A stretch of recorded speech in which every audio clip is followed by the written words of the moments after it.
ప్రార్థన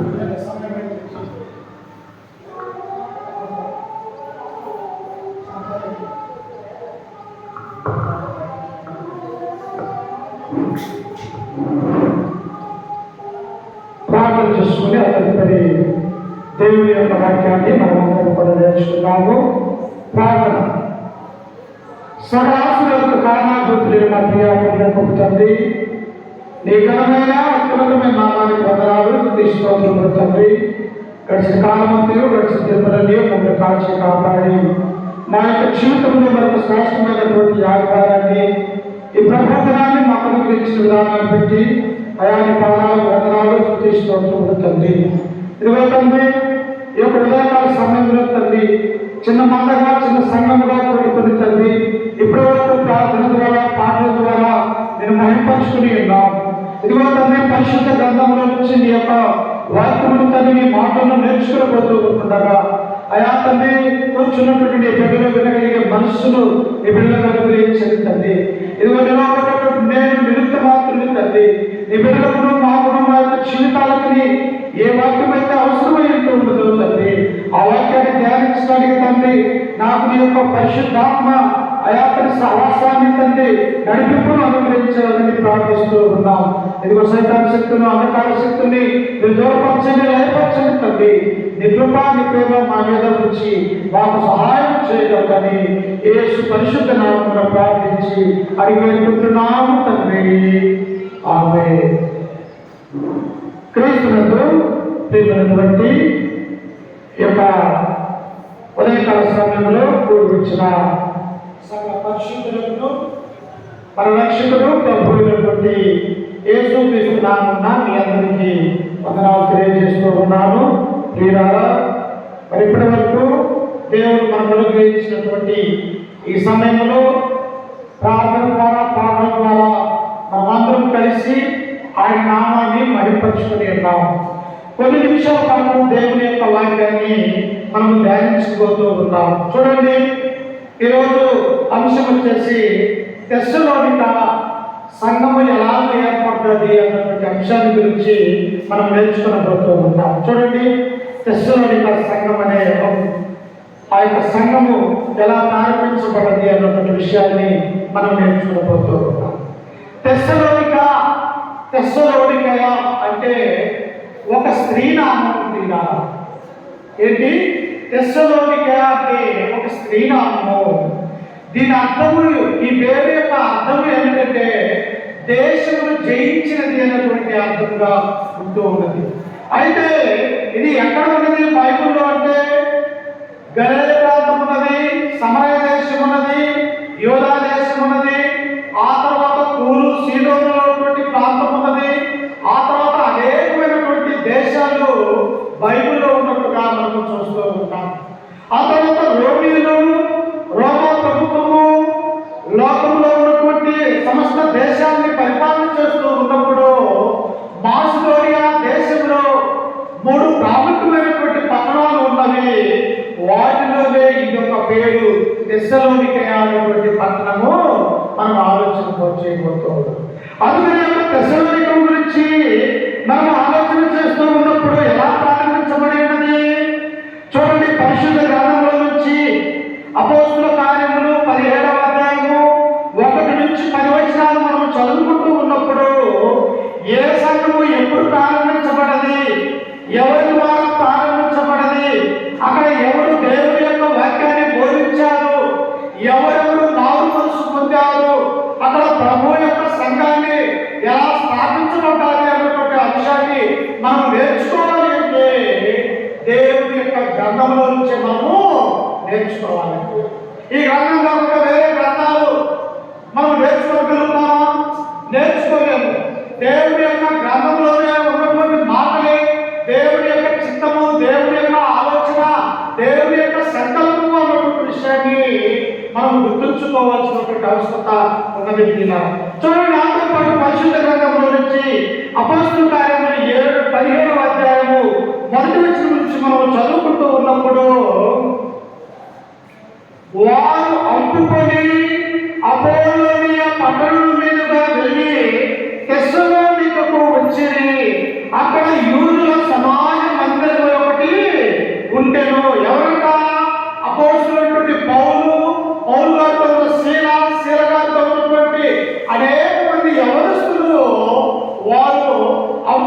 అయినటువంటి ఆ యొక్క ప్రాంతానికి వచ్చి ఈ తెస్సలోనిక పట్టణానికి వచ్చి ఉన్నారు. ఒక సువార్థికుడు ఒక గ్రామానికి ఎందుకు వెళ్తాడు? ఒక సువార్థికుడు మరొక పట్టణానికి మరొక దేశానికి ఎందుకు వెళ్తాడు అంటే ప్రభు అయినటువంటి యేసు క్రీస్తు యొక్క సువార్త బోధించడానికి అక్కడికి వెళ్తారు. ఎవరైతే దేవుని గురించి తెలియదు, ఎవరైతే యొక్క లోకంలో ఉంటూ ఉన్నారో, ఎవరైతే దేవుని ఎందుకు రాలేకుంటూ ఉన్నారో, ఎవరైతే ఇంకా పాపంలోనే నశించిపోతూ ఉన్నారో అక్కడికి వెళ్ళాలన్నది దేవుని యొక్క కోరిక అన్నటువంటి విషయాన్ని మనం ఆలోచన చేస్తూ ఉన్నాం. ఏమన్నాడు మార్కు సువార్త 16:16? మీరు సర్వలోకములకు వెళ్ళి సర్వ సృష్టికి సువార్తను ప్రకటించుడి, నమ్మి బాప్తిస్మము పొందినవాడు రక్షింపబడును, నమ్మని వారికి మరి ఒక 10 మంది కూర్చొని ఉన్నాం. ఈ యొక్క లోకంలో లేకపోతే బయట ఎంతమంది ఉన్నారు? 100 మంది ఉన్నారు.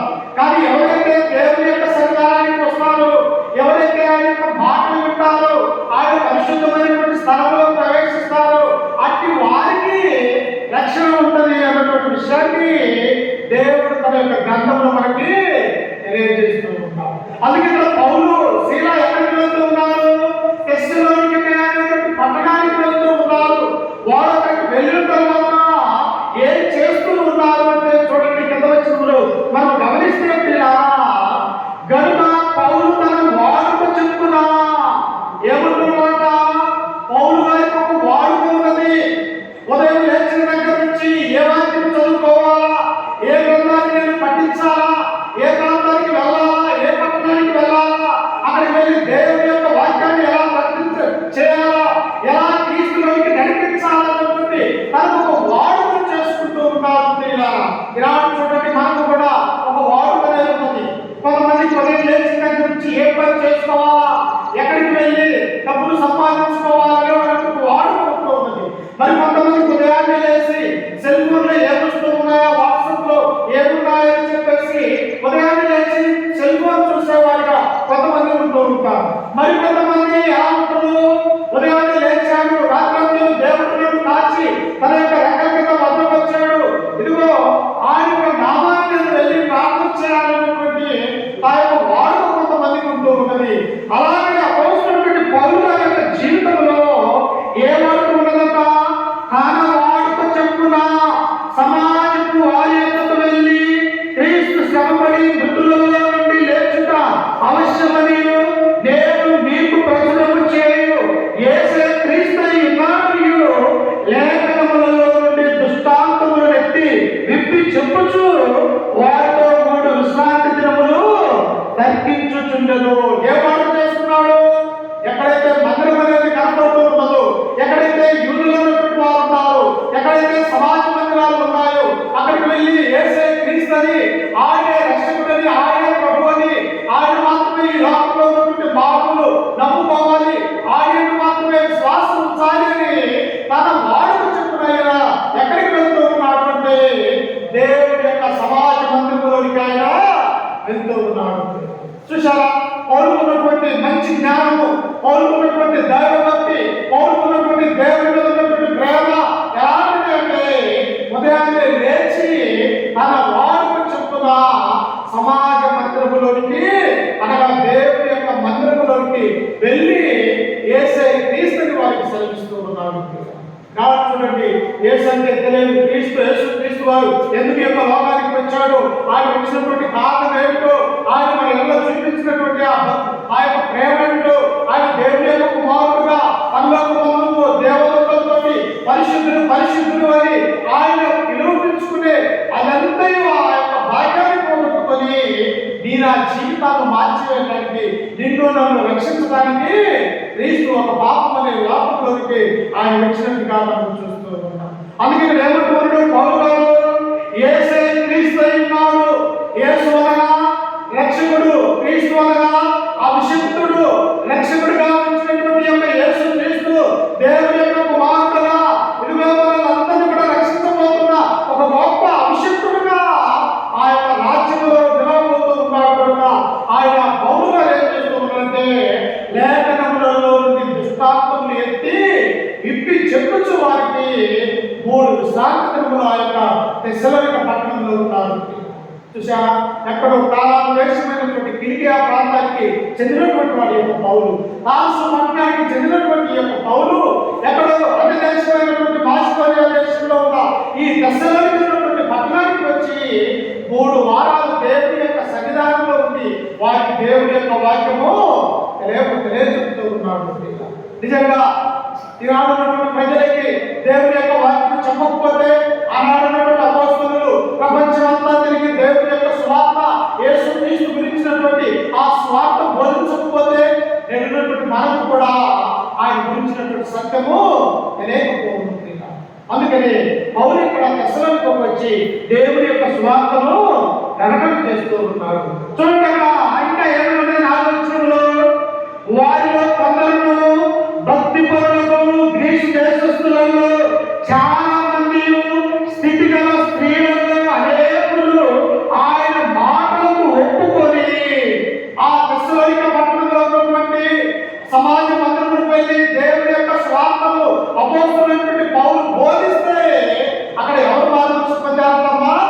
కొంతమంది స్థితి కలిగినటువంటి స్త్రీలు దేవుని ఒప్పుకున్నారు. నిజంగా బైబిల్లో స్త్రీల గురించి గొప్ప గొప్ప వచనాలు ఉన్నాయి. యేసుక్రీస్తు పరిచయం చేస్తూ ఉన్నప్పుడు అనేక మంది సలోమి, మార్త, మరియా, యోహన్నా, ఇదిగో మార్త తల్లి మరియా, మగ్దలేని మరియా, ఎలిజబెత్, ఇలాంటి వాళ్ళందరూ కూడా క్రీస్తు వెంబడే నడిచినటువంటి స్త్రీలని గొప్ప తల్లులను మనం చూడగలం. అంటే వారి యొక్క ఆలోచన ఏమిటి? లోకరక్షకుడైనటువంటి యేసుక్రీస్తు వారు మన కొరకు యొక్క లోకానికి వచ్చాడు, ఇదిగో లోకంలో ఉన్నటువంటి మనం కూడా ఆయన వెంబడించాలి అని చెప్పేసి అనేక మంది స్త్రీలు యేసుక్రీస్తు నాటి కాలంలో ఆయన వెంబడించినటువంటి వారిగా మనం చూడగలం. వారు వెంబడించడమే కాదు, అమ్మకలిగినటువంటి పిల్లలు కూడా తీసుకొని, అమ్ముకున్నటువంటి భర్తలు కూడా తీసుకొని వారు యేసుక్రీస్తు గలిలయ సముద్రాల నుండి అక్కడికి వెళ్తారు. అరణ్యంలో ఉండి దేవుని యొక్క మాటలు తెలియజేస్తూ ఉంటే అరణ్యానికి వెళ్ళినటువంటి వారిగా ఆ యొక్క గొప్ప స్త్రీలను మనం అక్కడ చూడబోతూ ఉన్నాం. ఇక్కడ కూడా తెస్సలోనిక పట్టణంలో కూడా స్థితి కలిగినటువంటి, అంటే ధనవంతురాలైనటువంటి కుటుంబంలో కలిగినటువంటి స్త్రీలు యేసుక్రీస్తును ఒప్పుకున్నారు. చూశారా, ఈనాడు కూడా ప్రపంచ దేశాలలో మనం చూస్తూ ఉన్నప్పుడు పురుషులు ఎవరు కూడా దేవుని యొక్క మందిరానికి రాలేనటువంటి వారిగా మనం చూస్తూ ఉన్నాం. కానీ స్త్రీలు వారి యొక్క పని చేసుకుని మేము దేవుని యొక్క సన్నిధిలో కూర్చోవాలా, ఆయన యొక్క మాటలు వినాలా, ఆయన పరిశుద్ధ ఆలయంలో ఉండాలని చెప్పేసి వారి ఉన్నటువంటి పని కూడా చేసుకుని దేవుని సన్నిధిలో కూర్చొని ఆయన యొక్క మాటల్ని వినేవారుగా ఉంటున్నారు. ఎవరు రక్షింపబడతారు? ఎవరైతే ఆయన యొక్క వాక్యం వింటారు, ఎవరైతే ఆయన యొక్క సన్నిధానానికి వస్తారు, ఎవరైతే తన పరిశుద్ధ ఆలయంలో ఉంటారో వారు మాత్రమే రక్షింపబడతారు. కానీ బయట ఉన్న వాళ్ళు రక్షింపబడతారన్నా? ఎవరు కూడా రక్షింపబడరు.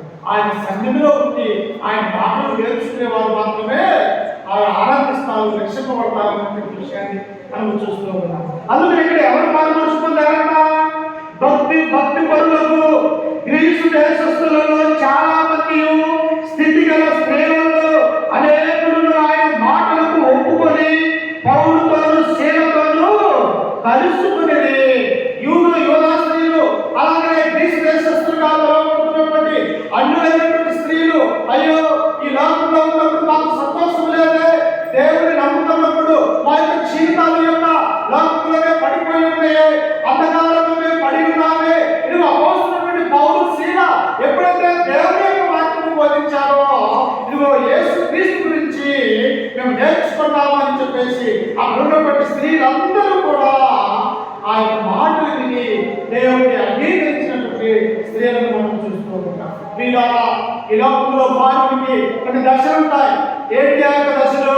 ఒకటి తల్లి గర్భంలో నుండి బయటకు వచ్చిన తర్వాత శిశు దశ ఉంటూ ఉన్నది, ఆ తర్వాత బాల్య దశ ఉంటూ ఉన్నది, ఆ తర్వాత యవన దశ, ఆ తర్వాత వృద్ధాప్య దశ, ఆ తర్వాత మనము ప్రతి ఒక్కరూ కూడా మరణించవలసినటువంటి వారమై ఉన్నాము. కనుక మనం ఏం చేయాలా? ఈ శరీరం నేను ప్రారంభంగానే దేవుని యొక్క సన్నిధానంలో ఉండాలా, ఆయన యొక్క మాటలు వినాలా. ఏంటి? దేవుడు నాకు దాచినటువంటి ఆ దేవుని పొందుకోవాలని ప్రతి ఒక్కరు కూడా దేవుని యొక్క సన్నిధానానికి ఆతురత కలిగి అపోస్తలుడైన పౌలు ఎలాగైతే తన భార్యకు చెప్పున ఆయన సమాజ మందిరానికి వెళ్ళి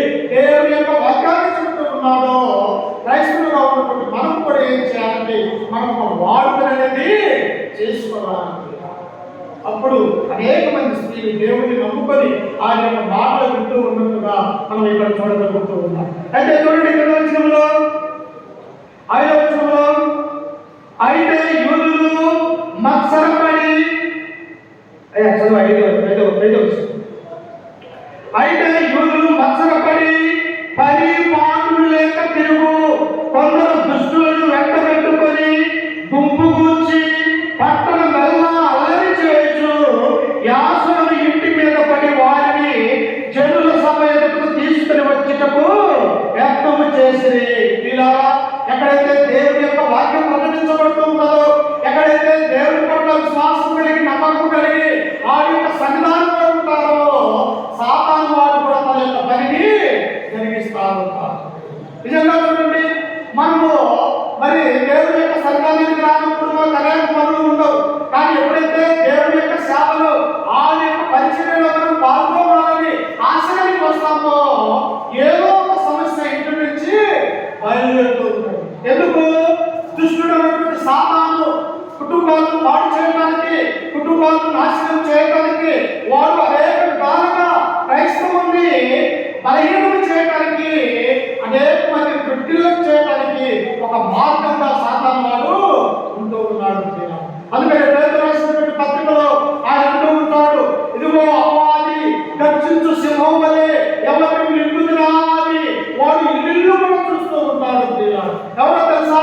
అపవాది అనగా సాతాను దేవుని యొక్క బిడ్డలను నాశనం చేయడానికి, దేవునిలోనికి రాకుండా క్రైస్తవులుగా ఉండకుండా అనగాలని చెప్పేసి అపవాది సింహము వలె గర్జించు సింహం వలె అంటే ఎవరిని మృంగుదుమా అని సాతాను వాడు ఎదురు చూస్తున్నాడు. మనం ఏం చేయాలా? మెలకువకి ప్రార్థన చేసుకోవాలి. దేవుడి పట్ల విధేయత కలగాలి, దేవుడి పట్ల ఆశ కలగాలి. ఆయన యొక్క వాక్యాన్ని మన యొక్క హృదయంలో భద్రపరుచుకునే వారిగా ఉండాలని ఆయన యొక్క గ్రంథం మనకు చదివిస్తూ ఉంది. అందుకని ఇక్కడ ఏమంటూ ఉన్నాడు? కొందరు దుష్టులు వెంటబెట్టుకొని గుంపు కూర్చి పట్టణ వల్ల అల్లరి చేయొచ్చు. చూడండి, ఎక్కడైతే అల్లరి ఉంటూ ఉన్నదో అక్కడ సమస్త పాపం అనేది ఉంటూ ఉన్నది. అదే దేవుని యొక్క సన్నిధిలో ఉంటే అల్లరి ఉంటుందా? ఉండదు. కానీ బయట అల్లరి ఉంటే ఎక్కడ? మందు తాగే కాడ, లేకపోతే సినిమాలు చూసే కాడ, లేకపోతే గోధుమ చేష్టలు చేసే కాడ, లేకపోతే తగాదాలు జరిగే కాడ అల్లరి జరుగుతూ ఉన్నది. అందుకనే దేవుడు ఏమంటాడో తెలుసా? అల్లరికి దేవుడు కర్త కాదు. మన దేవుడు అల్లరికి కర్త కాదు.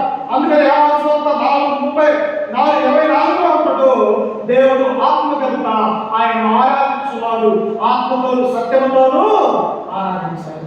దేవుడు అలాంటి వాడు, మన కంటికి కనిపించినటువంటి వాడు, మన యొక్క చెవులకు వినిపించినటువంటి వాడు. ఆ యొక్క గ్రంథంలో ఉన్నటువంటి ఆ యొక్క మాటలు మనం నేర్చుకోవాలి తప్ప దేవుడిని చూడాలని ఏ మానవుడు చూసి బ్రతకలేదు అన్నటువంటి విషయాన్ని మనం గుర్తించుకోవాలి. అందుకనే దేవుడు ఎలాంటి వాడు? ఆయన ఆత్మస్వరూపి, ఆయన సర్వోన్నతుడు. అనగా ఈ సర్వంలో భూలోక ప్రపంచంలో ఉన్నటువంటి ఎక్కడైతే మానవులు ఉంటారో అక్కడ ఆయన ఉండి నడిపించేవాడుగా పరిశుద్ధాత్మ దేవుడు మనలో కార్యసిద్ధిని కలుగజేస్తారన్నటువంటి విషయాన్ని మనం ఆలోచన చేయాలి. అందుకని ఇక్కడ ఏమంటూ ఉన్నాడంటే, పట్టణ మళ్ళా అల్లరి చేయొచ్చు దుష్టులైనటువంటి అనేక మంది కూడా ఏం చేస్తూ ఉన్నారంటే వారి యొక్క పరిచర్యను పాడు చేయాలని చూస్తూ ఉన్నారు. ఈనాడు కూడా చూడండి, అనేక విషయాలలో దేవుని నమ్ముకున్నటువంటి బిడ్డల్ని సాతాను వారు ఎలాగైనా పాడు చేయాలా, ఎలాగైనా తోసివేయాలని ఈనాడు కూడా అనేక మందిని మనం చూడగలుగుతూ ఉంటాం. కానీ దేవుని నమ్ముకున్నటువంటి బిడ్డలు ఎలా ఉంటారు? అధైర్యపడరు, ధైర్యవంతులుగా ఉంటారు. నాకు నా ప్రభువు ఉన్నాడు, నన్ను రక్షించగలడు, అది పాపంలో నుండి బయట తీసివేయగలడు, లేకపోతే అనారోగ్యంలో ఉండి ఆయన నన్ను బాగు చేయగలడు, ఏ సమస్య వచ్చినా నన్ను ఇడిపించగల సమర్థుడు నా దేవుడు ఉన్నాడు అని మనం విశ్వాసం కలిగి ఈ లోకంలో జీవించాలి. అందుకని ఇక్కడ పౌరులు వారు అల్లరి చేసి యాసోను ఇంటి మీద పడి అధికారులకు ఈడ్చుకొని పోయి వారు ఏం చేస్తున్నారట? భూలోకమును తలక్రిందులు చేసిన వీరు ఇక్కడికి కూడా వచ్చి ఉన్నారు, యాసోను వీరిని చేర్చుకొని ఉన్నారు, వీరందరూ యేసు అను వేరొక రాజు ఉన్నాడని చెప్పి కైసరయ చట్టములకు విరోధంగా నడుచుకున్నారు అని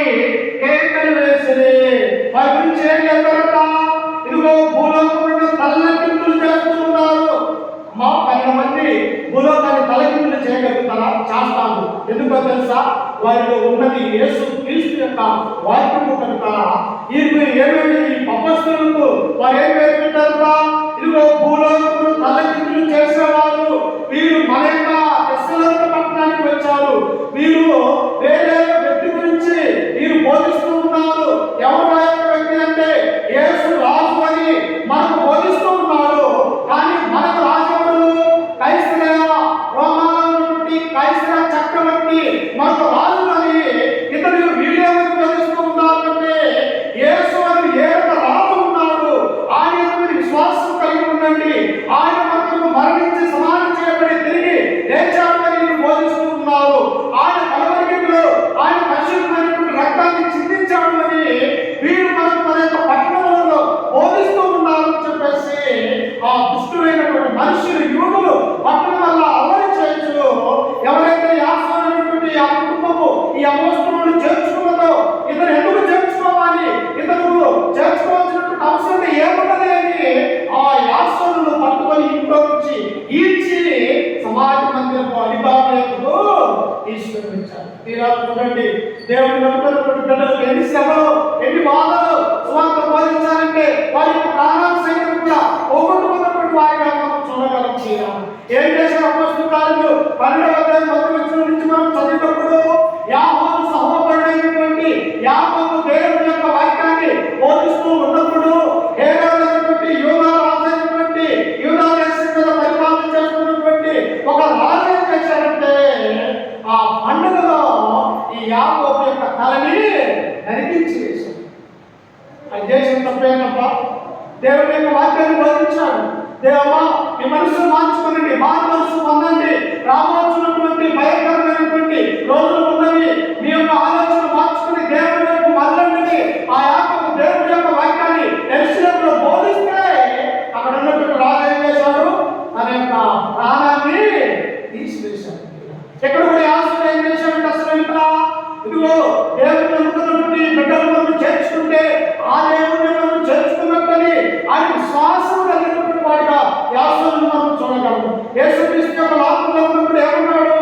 నా పేరుకు వచ్చేవాడికి గుట్టెడు చల్లించిన ఆమె యొక్క ఫలము పోగొట్టుకోను అన్నాడు. అంటే నా పేరుకు వచ్చేవాడికి, నా పేరు చెప్పుకొని బైబిల్ పట్టుకొని వచ్చిన స్వార్థకుడికి లేకపోతే క్రైస్తవుడికి గుట్టెడు చల్ల నీళ్లు అంత భోజనం పెడితే వారు పరలోక రాజ్యంలో వారి యొక్క పేరు రాయబడతాయి, తమ ఫలము పొందుకుంటారు అని క్రీస్తు ఎప్పుడైతే చెప్పాడో ఈ యాసను అదే అనుసరిస్తూ ఉన్నాడు. అయ్యో ఎక్కడో దాసు తిరిగా రాష్ట్రంలో నుంచి ఇదిగో మా యొక్క దేశానికి మా యొక్క పట్టణానికి ఈ దేవుడిని నమ్ముకున్న పరిశుద్ధులు వచ్చారే, వీరిని నేను చేర్చుకోవాలా, వీరిని మేము ఆదరించాలా అని అక్కడ ఉన్నటువంటి యాసను అనే ఒక వ్యక్తి తన ఇంటిలోకి ఆహ్వానించుకున్నటువంటి వారిగా మనం చూస్తూ ఉన్నాం. దేవుడిని మన ఇంటిలోకి ఆహ్వానించుకుంటే ఎన్ని మేలు పొందుతామో. దేవుని యొక్క వాక్యాన్ని, దేవుని యొక్క స్వార్థకుని మన ఇంట్లోకి ఆహ్వానించుకొని వారి ద్వారా దేవుని యొక్క వాక్యం వింటే మన కుటుంబము ఎంత ఫలించి అభివృద్ధి చెందుతుందో మనం చెప్పలేము. చూసారా యాసకు కలిగినటువంటి శ్రమ, తెస్సలోనిక పట్టణంలో ఉన్నటువంటి ఆ యొక్క అనేక మంది స్థితిగల స్త్రీలు మారు మనసు కలిగి దేవుడి వైపు మళ్ళీతే అల్లరి చేస్తున్నటువంటి దుష్టులైనటువంటి కొందరు మనుషులు చేస్తున్నటువంటి యొక్క యాసాన్ని ఈడ్చి అధికారుల ఎదురు తీసుకుని వచ్చారు. సంఘాన్ని ప్రారంభించాలంటే, 10 మంది కూడుకోవాలంటే, 100 మంది దేవుని యొక్క సంఘంలో ఆ యొక్క బిడ్డలుగా ఆ యొక్క కుమార్తెగా ఉండాలంటే ఎంత కష్టమైనటువంటి పదో ఈ యొక్క తెస్సలోనిక అనేటువంటి పట్టణంలో దేవుని సంఘం ఎలా ప్రారంభించబడదు ఇక్కడ మనం చూస్తూ ఉన్నాం. చూడండి ఇంకా ఏమంటుంది కింద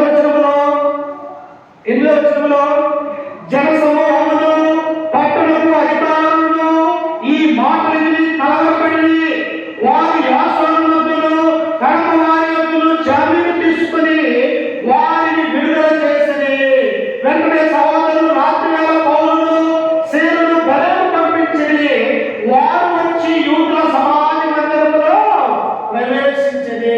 ఏం చేశావయ్యా? తెస్సలోనిక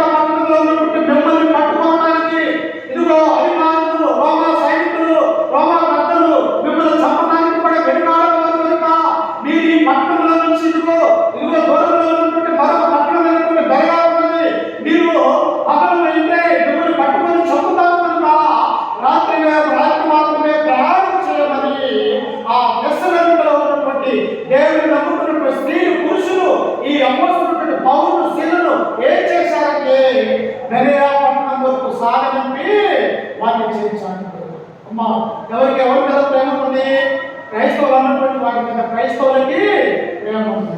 ఎవరైతే దేవుడిని నమ్ముకున్నటువంటి బిడ్డలు ఉంటారో, ఎవరైతే దేవుడిని నమ్ముకున్నటువంటి తల్లులు ఉంటారో, ఎవరైతే దేవుడిని నమ్ముకున్నటువంటి తల్లులు ఉంటారో వారికి మాత్రమే ఒకరి మీద ఒకరికి ప్రేమ ఉంటుంది. కానీ లోకంలో నశించిపోతున్నటువంటి ఈ యొక్క భౌతిక సంబంధమైనటువంటి మనుషులకి క్రైస్తవులకి ఎటువంటి ప్రేమ, ఎటువంటి స్నేహం అనేది ఉండదు అన్నటువంటి ఆ సత్యాన్ని ఇక్కడ మనం చూడబోతూ ఉన్నాం. అప్పుడు ప్రియులారా, తన పత్రికలో తెస్సలోనిక ఆ యొక్క పత్రికలు ఎలా రాశాడు పౌలు గారంటే చూడండి. తెస్సలోనిక రాసినటువంటి మొదటి పత్రిక మొదటి అధ్యాయము చూడండి ఎలా రాయబడ్డాడు, ఎలా జరిగినదో వారి యొక్క ఆలోచన మనం చూస్తూ ఉన్నప్పుడు పరిశుద్ధ గ్రంథంలో ఒకసారి చూడండి. తెస్సలోనిక రాసినటువంటి మొదటి పత్రిక 1వ అధ్యాయము 6వ వచనం, 1:6. పరిశుద్ధాత్మ వలన కలుగు ఆనందముతో మిక్కిలి ఉపద్రవమందు మీరు వాక్యమును అంగీకరించి మమ్మల్ని ప్రభువును పోలి నడుచుకునే వారైతే ఏంటి? శ్రమలలో ఆనందాన్ని వెతుకుతున్నారు, ఉపద్రవంలో బాధను మరిచి దేవుడు వైపు మళ్ళినటువంటి యొక్క తెస్సలోనిక సంఘాన్ని గురించి అపోస్తలుడైన పౌలు ఉన్నాడు. మీరు పరిశుద్ధాత్మ వలన కలుగు ఆనందము, శ్రమలలో ఆనందం క్రైస్తవులకి, బాధలలో ఆనందం కలిగి ఉండాలా? ఎందుకు? నా రక్షకుడైనటువంటి యేసు క్రీస్తును నా సొంత రక్షకుడిగా నేను అంగీకరిస్తూ ఉన్నాను. నాకు లోకంలో ఉన్నవారు ఎన్ని బాధలు పెట్టినప్పటికీ కూడా నేను నమ్ముకున్నటువంటి దేవుడు పరలోకమందు గొప్పవాడు అని చెప్పేసి తెస్సలోనికలో ఉన్నటువంటి వారు ఆనందంతో నిండిపోతూ ఉన్నారు. వారి యొక్క ఒళ్ళు పులకరించిపోతూ ఉన్నది. ఎందుకో తెలుసా? మేము పాపమనే లోకంలో నుంచి, చీకటనే లోకంలో నుంచి, బంధకాలనే లోకం నుంచి విడిపింపబడి క్రీస్తులోనికి నడిపించి క్రీస్తు సంఘంతో మేము సహవాసం కలిగి ఉన్నాము కనుక ఇప్పుడు మా సహవాసం ఎవరితో? తండ్రితోను కుమారుడైనటువంటి యేసు క్రీస్తుతోను పరిశుద్ధాత్మ దేవుడితో మన సహవాసం. అందుకే ఇక్కడ పౌలు ఉన్నాడు, ఏమంటూ ఉన్నాడు? పరిశుద్ధాత్మ వలన కలుగు ఆనందముతో. ఆనందం ఉన్నది మాకు, ఇంత ముందుగా ఆనందం లేదు. ఎందుకు? క్రీస్తులో లేనప్పుడు మాకు ఆనందం లేదు, సంతోషం లేదు. ఎప్పుడైతే మేము క్రీస్తుని నమ్ముకున్నామో, ఎప్పుడైతే ఆ యొక్క యేసు క్రీస్తుని రక్షకుడని ఆ హృదయంలో విశ్వసించామో, ఇప్పుడు ఏం జరిగిందంటే వారికి గొప్ప ఆనందం లేదన్నది. తనను ధనాన్ని చూస్తే ఆనందమే, కానీ ఎంతమంది? అంతవరకే పిల్లలు. బంగారాన్ని చూస్తే మనిషికి ఆనందమే, ఎంతవరకు? అంతవరకే. కానీ దేవుడి దృష్టిలో ధనాన్ని, బంగారం గురించి ఏమంటారంటే తిమోతికి రాసినటువంటి మొదటి పత్రిక 6:4 అన్నాడు, ధనము సమస్త కీడులకు మూలము అన్నాడు. అంటే ధనాన్ని ఆశించి, బంగారాన్ని ఆశించి అనేక మంది ఇలా దేవుళ్ళ నుండి తప్పుకున్నటువంటి వారిని మనం చూడగలుగుతున్నాం. ఎవరు ధనాన్ని ఆశించి తప్పిపోయారు? యేసు క్రీస్తుడు ఎప్పటి నుండి 12 మందిలో ఒకటిగా అపోస్తలుడిగా పిలువబడినటువంటి 3.5 సంవత్సరాలు క్రీస్తుతో పాటు అద్భుతాలు, సూచక్రియలు అన్ని చూసినటువంటి ఇశ్రాయేలు యూదా అన్నటువంటి ఆ వ్యక్తి క్రీస్తును 30 వెండి నాణాలకు అమ్ముకున్నాడు. ఆయన ఉన్నటువంటి వ్యక్తి, ఆయనతో పాటు తిరిగినటువంటి వ్యక్తి, 12 మందిలో ఒకటిగా పిలువబడినటువంటి వ్యక్తి, 12 మందిలో ఒకటిగా ఉండి డబ్బు సంచితం దగ్గర ఉన్నది కనుక ఈ యొక్క సాతాను ఏం చేసిందంటే ఆ ఇశ్రాయేలు యొక్క హృదయంలోనికి దూరి క్రీస్తును అమ్ముకునే విధంగా చేసింది. అందుకే దేవుడు ఏమన్నాడు? ధనము సమస్త కీడులకు మూలము. బంగారాన్ని ఆశించిన వ్యక్తి ఎవరా వ్యక్తి? యూదుడైనటువంటి ఆకాను. ఆ ఆకాను బంగారాన్ని ఆశించి ఎరుకో నుంచి తన యొక్క బంగారాన్ని తీసుకుని వచ్చి తన గుడారంలో గుంతవేసి దాచిపెట్టుకొని ఏం చేశాడు? నేను దొంగతనం చేయలేదు అందరితో పాటు కలిసి ఉన్నటువంటి ఆకాను వెంటనే దేవుడి యొక్క తెగులు ఆ ఇశ్రాయేలు మీద పడ్డప్పుడు ఎవరు ఈ పని చేశారు? మనం ఎందుకు యొక్క లోకంలో నశించిపోతూ ఉన్నాము? శపించబడినటువంటి ఎరుకో పట్టణంలో నుంచి ఎవరు బంగారాన్ని ఏదైనా దొంగతనం చేశారా అని వారు సీట్లు వేసినప్పుడు ఆకాను అనే వారి ఇంటి మీద పడ్డది. ఎవరైతే యూదులుగా ఉన్నాడో, యూద జాతిగా ఉన్నాడో, ఆ యూదుడైనటువంటి ఆ గోత్రానికి సంబంధించినటువంటి ఈ ఆకాను యొక్క ఇంటి మీదకి వచ్చినప్పుడు పిల్లరా యూదులందరూ కలిసి ఏం చేశారంటే ఆకాను కుటుంబాన్ని మొత్తాన్ని రాళ్ళతో కొట్టి చంపివేశారు. ఎందుకు? బంగారాన్ని ఆశించి ఇక్కడ వెండిని ఆశించాడు,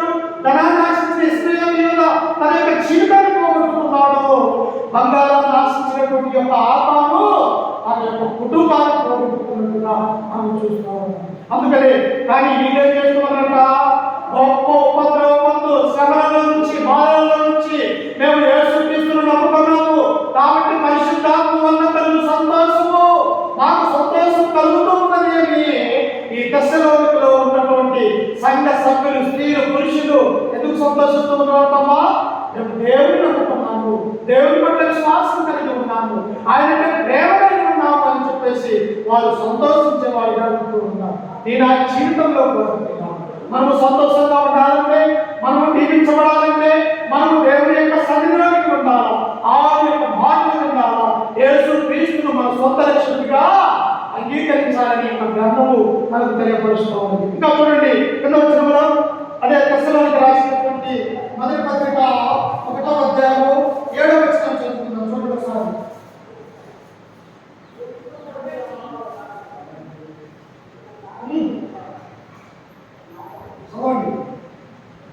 కాబట్టి మాసిదోనియాలోను అకయలోను విశ్వాసులందరికీ మాదిరి అయితే, ఎవరెవరు మాదిరి అయ్యారన్నా?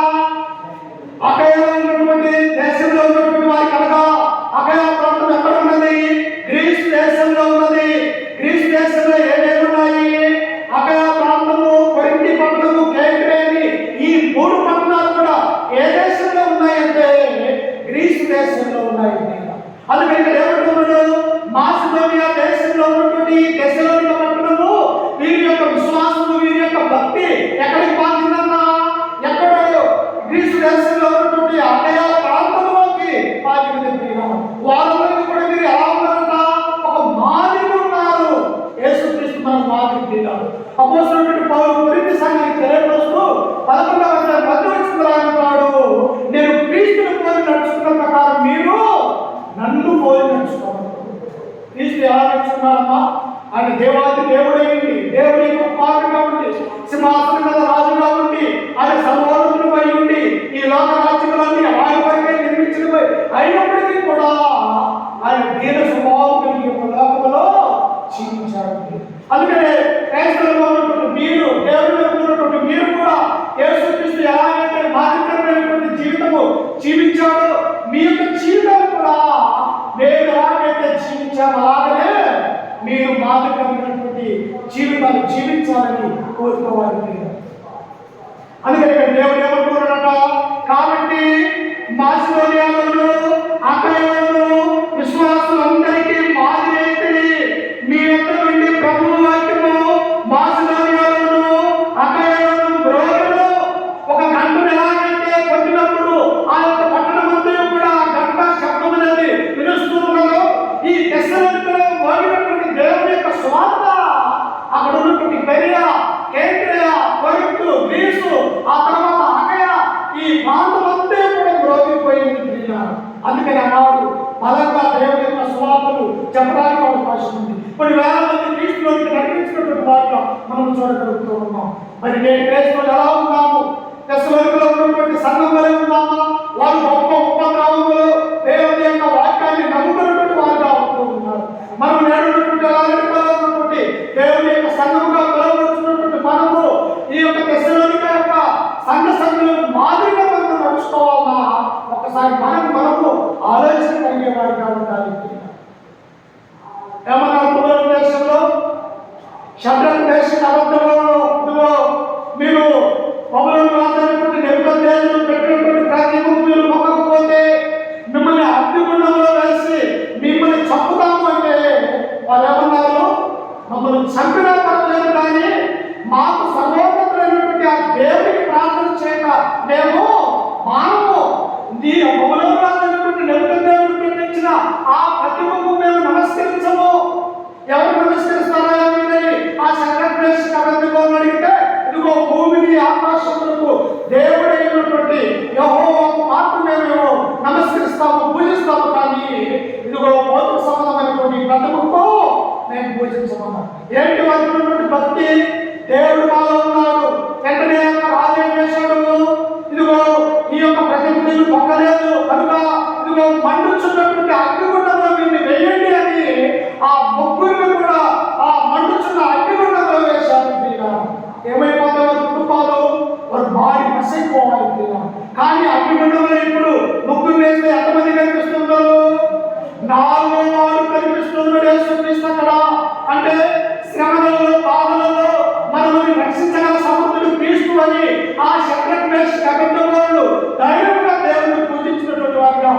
చూస్తూ ఉన్నాం. నీ నా జీవితంలో కూడా ధైర్యంగా ఉండాలి, దేవుడు నమ్ముకున్నటువంటి వారిగా ఉండాలి, విశ్వాసంగా ఉండాలి, పరిశుద్ధాత్మ సహవాసం కలిగి ఉండాలి. అందుకే ఇక్కడ ఒక గంట యావైతే మోగుతూ ఉన్నదో ఇక్కడ తెస్సలోనికలో ఉన్నటువంటి ఈ సంఘం కూడా అకయలోను, కొరింథీలోను, గ్రీస్ దేశంలోను వారందరికీ కూడా బ్రోకెన్ అనేటువంటి మాట అనేది చూడండి. ఇంకా కింద వచ్చిన చదువుకుంటే ఏమైనా ఉన్నది అక్కడ 9వ వచనమ్మా, మీ యొక్క నాకు ఎట్టి ప్రవేశం కలిగిన అక్కడే చెరువు మమ్మల్ని గురించి తెలియచెప్పుచున్నాను. మరియు మీరు విగ్రహములను విడిచిపెట్టి జీవము గలవాడును సత్యవంతులను దేవునికి దాసులకును దేవుడు మృతులలో నుండి లేపిన యేసు అనగా రాబో ఉగ్రత నుండి మనల్ని తప్పించుచున్న ఆయన కుమారుడైన యేసు పరలోకములో నుండి వచ్చునని ఎదురు చూచుటకు మీరు పిలువబడ్డారు. అమ్మా, మనం ఎందుకు దేవుని యొక్క సన్నిధిలో ఉన్నాం? మనం ఎందుకు ఆయన ప్రార్థించి ఉదయం లేచిన దగ్గర నుంచి ప్రభువా ప్రభువా నీవే నాకు దిక్కు, ప్రభువా నా యొక్క ఆశలోను, నా యొక్క కుటుంబంలోను నేను బ్రతికినా చనిపోయినా నీ కొరకేది ఎందుకు మనం భయపడుతూ ఉన్నాము అంటే రాబోతున్నటువంటి 2వ రాకడ సమయం ఉంది.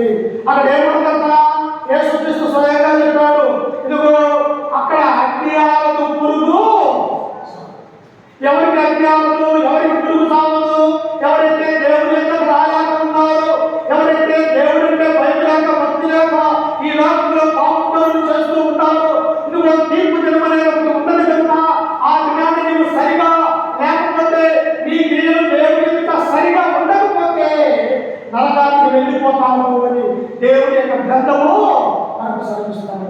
ఈ సమయంలో మేము ఏం చేయాలా? ఒకసారి చూడండి, ప్రకటన గ్రంథము ప్రకటన గ్రంథము ముగించేస్తాం. ప్రకటన గ్రంథము 1వ అధ్యాయము, ప్రకటన 1వ అధ్యాయము. పాపం చేసిన వారు ఏమైపోతారో చూడండి ఒకసారి. ఇక్కడ 1వ అధ్యాయము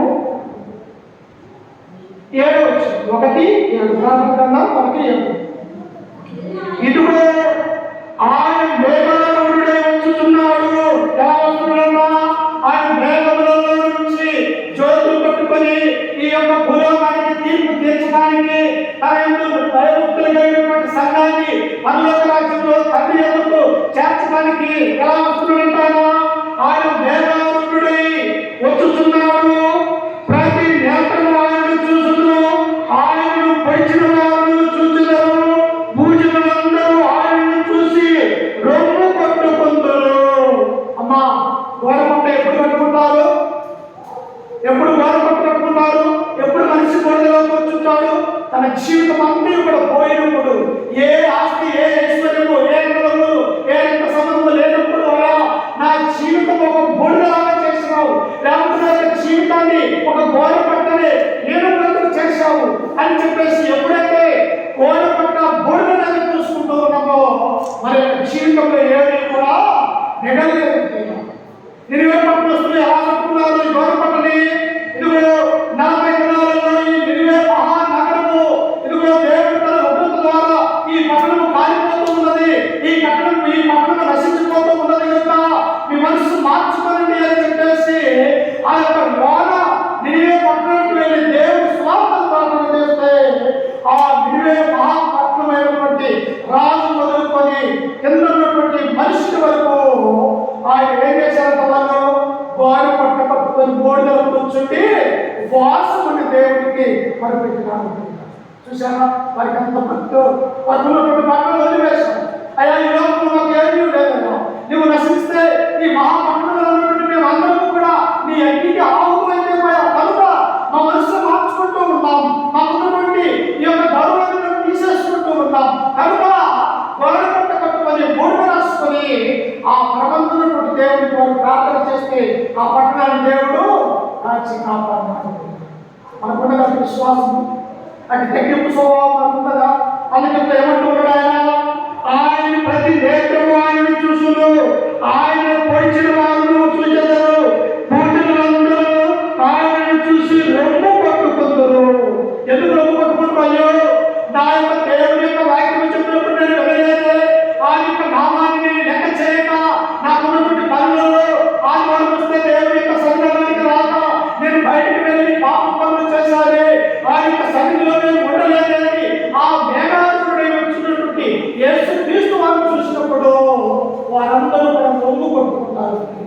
ఏం చేయాలా? మత్తయి సువార్త 26:1-10 చూస్తూ ఉన్నప్పుడు పరలోక రాజ్యము ఎలా ఉంటుందంట? ఇదిగో బుద్ధి కలిగినటువంటి కన్యకలు ఈ 5 ఉంటే బుద్ధి లేని కన్యకలు 5 ఉంటూ ఉన్నారు. రాత్రి వేళ సమయంలో అందరూ కూడా పెళ్లి కుమారుడు కొరకు ఎదురు చూస్తూ ఉన్నారు. కానీ పెళ్లి కుమారుడు రానే వచ్చాడు. కానీ బుద్ధి కలిగినటువంటి కన్యకలు ఏం చేశారు? దేవుడి వాక్యమైన దివిటీలను గొర్రెలు తమ హృదయంలో దాచుకున్నారు, భద్రపరుచుకున్నారు. ఇదిగో పెళ్లి కుమారుడు పెళ్లి విందులకు ఎప్పుడు వస్తాడు అని చెప్పేసి ఈ బుద్ధి కలిగినటువంటి కన్యకలు దివిటీని చాటుపట్టుకొని ఉన్నారు. కానీ ఈ బుద్ధి లేని 5 కన్యకలు ఏం చేశారంటే అర్ధరాత్రి అయిపోయింది కదా, నిద్రపోవాలి, గుర్తురాలు, ఆ యొక్క ఒళ్ళు వచ్చినప్పుడు లేకపోవని చెప్పేసి ఈ బుద్ధి లేని కన్యకలు నిద్రపోయారు. ఆయన వారే వచ్చారు. కానీ బుద్ధి కలిగిన కన్యకలు దివిటీని చాటుపట్టుకున్నటువంటి వీరు ఆయనతో పాటు పెళ్లి విందులోకి వెళ్ళిపోయారు. కానీ ఆయన నిద్రపోయినటువంటి వ్యక్తులు ఏం చేశారట? నరకాగ్నిలోకి త్రోయబడ్డారు. ఈ నా జీవితంలో దేవుని యొక్క మాట వినక, దేవుని లెక్క చేయక, మనముగా పాపంలోకి మనం నెట్టి వేసుకున్నట్లయితే ఒక సమయం వస్తాడు దేవుడు. ఆయన వచ్చినప్పుడు మన యొక్క జీవితం ఏమైపోతుంది? పూర్తిగా అక్కడ అజ్ఞాత పురుగు అంటే ఈ లోకంలో ఉన్న 70 సంవత్సరాలు 80 సంవత్సరాలు మనం మరణిస్తే మనకు శాంతి సమాధానం దొరుకుతుందని మనం అనుకుంటాం. కానీ ఈ శరీరం అనేది వెళ్ళిపోయిన తర్వాత ఆత్మ అనేది ఆ ఆత్మకు దేవుడు తీర్పు ఉంటుంది. ఆ తీర్పులో నువ్వు పాపంగా లేకపోతే పరిశుద్ధులుగా ఉంటుంది.